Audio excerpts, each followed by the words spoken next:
आज का टाइम में एक जो मनुष्य का पूरा विश्व में पूरा मनुष्य का जो बुरा हाल है ना,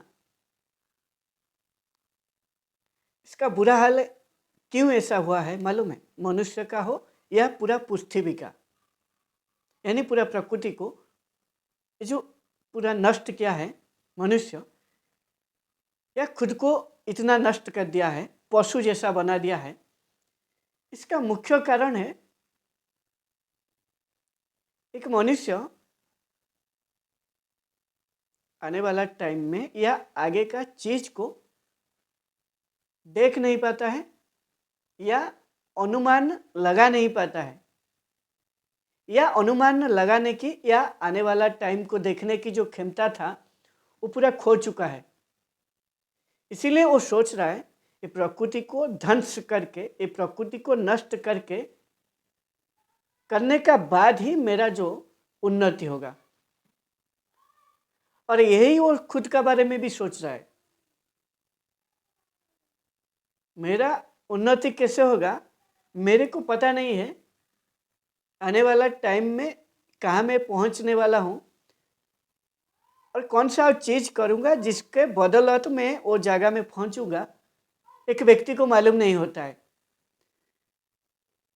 और आज का कारण में इसी को लेकर मनुष्य पूरा प्रेजेंट में जो भी है उसी को लूट लेता है।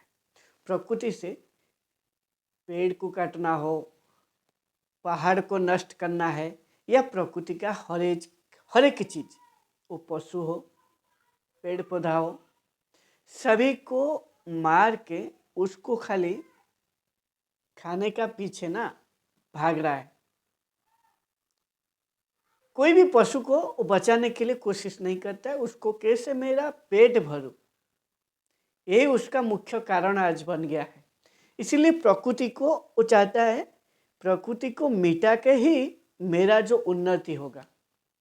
और आज का टाइम में इसी का कारण वो खुद का नष्ट करता है, खुद को भी नष्ट कर देता है, खुद का समय को भी नष्ट कर देता है। और आने वाला जो टाइम में भी उसका जो भविष्य था, जो उसका आगे एक बड़ा सुजग था, ये प्रकृति को यूज करके सही से उसका जीवन को बदलने के लिए दिन प्रतिदिन ये जो मनुष्य है ना उसको खत्म कर रहा है और वो सभी संसाधन को मिटाता जा रहा है।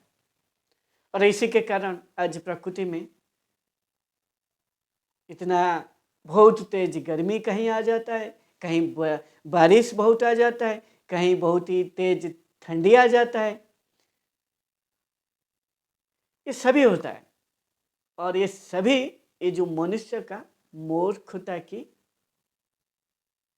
जो वजह है, ये समझ नहीं पाता है। आने वाला टाइम में मैं जो जंगल को नष्ट कर रहा हूँ या ये पशु पक्षी को जो मार रहा हूँ, आने वाला टाइम को देख नहीं पाता है या आने वाला टाइम का अनुमान नहीं कर पाता है। इसीलिए प्रकृति को पूरा नष्ट करके वो सोच रहा है मेरा आने वाला जो भविष्य है इनको मिटा के ही मेरा आने वाला भविष्य एक सुनहरा भविष्य आएगा। और देखो ये प्रकृति ना, हम भी प्रकृति का हिस्सा है। आप जो मनुष्य है ना, आप जो सोच रहे हो मैं प्रकृति का बाहर हूँ, मेरा हाथ में क्षमता है प्रकृति को चेंज करने के लिए, आप भूल जाते हो आप एक प्रकृति का हिस्सा है। जैसे वो पेड़ पौधा पशु पक्षी वो भी प्रकृति का जैसे हिस्से है, आप भी एक प्रकृति का हिस्सा है। यदि आप उनका नष्ट कर देते हो ना, याद रखो ये प्रकृति जो ऐसे अभी बदलाव करता है ना, गर्मी ठंडा बारिश ये सभी जो तेज सभी हो रहा है ना अभी, ये आपको ही नष्ट करने के लिए हो रहा है। इसीलिए आपको सुधरना पड़ेगा और सुधारने के लिए आपको बहुत ही लंबा चीज को देखना पड़ेगा। मैं जो चीज को नष्ट कर रहा हूँ इसका असर मेरा ऊपर क्या पड़ेगा, और उसको पूरा अनुमान करने की आपके अंदर भी क्षमता होना चाहिए। जो मनुष्य नष्ट कर रहा है ना, अनुमान करेगा तभी जाके वो नष्ट नहीं करेगा, क्योंकि प्रकृति का जो संरचना है इस सभी को कैसे बैलेंस रखना है उसी का हिसाब से प्रकृति का संरचना होता है।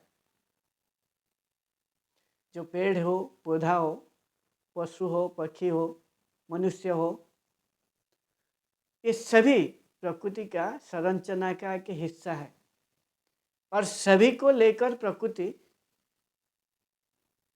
बैलेंस में रहेगा। यदि एक का बैलेंस बिगड़ जाएगा उसका जो असर है दूसरे का ऊपर पड़ेगा। इसलिए आपका ये जो प्रकृति को लूटने की जो असुर की इच्छा यानी असुर प्रकृति का इच्छा यानी दुष्ट प्रकृति का जो इच्छा आपका मनुष्य का मन में आया है, इसको छोड़ना पड़ेगा। आपको आध्यात्मिक बनना पड़ेगा। यदि आप आध्यात्मिक बनोगे तब जाके आप सही से आने वाला टाइम में क्या होगा उसको देख पाओगे और उसको अनुमान कर पाओगे, उसका बारे में सोचोगे।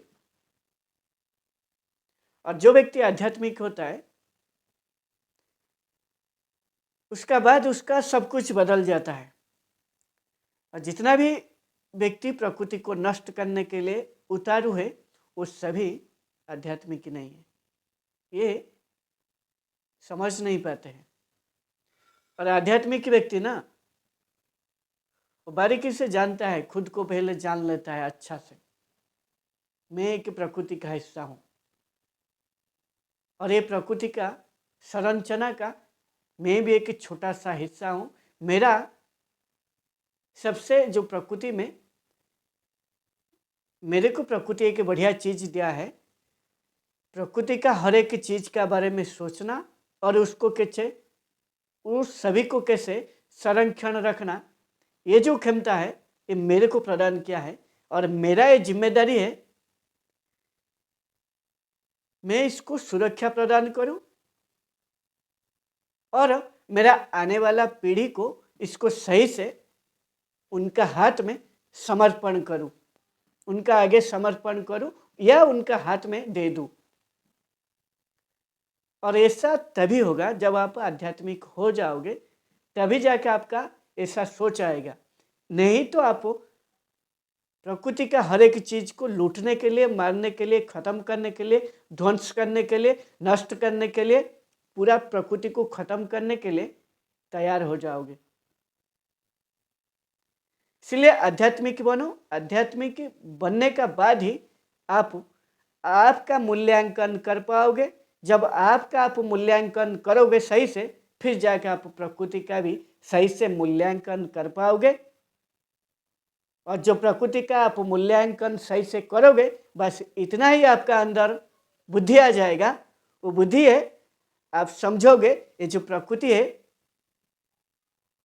मैं भी प्रकृति का हिस्सा हूँ और मेरा भी जिम्मेदारी है ये प्रकृति को रक्षा करना और ये प्रकृति को एक बेहतर प्रकृति बना के मेरा आने वाला पीढ़ी के लिए उनका हाथ में रख देना।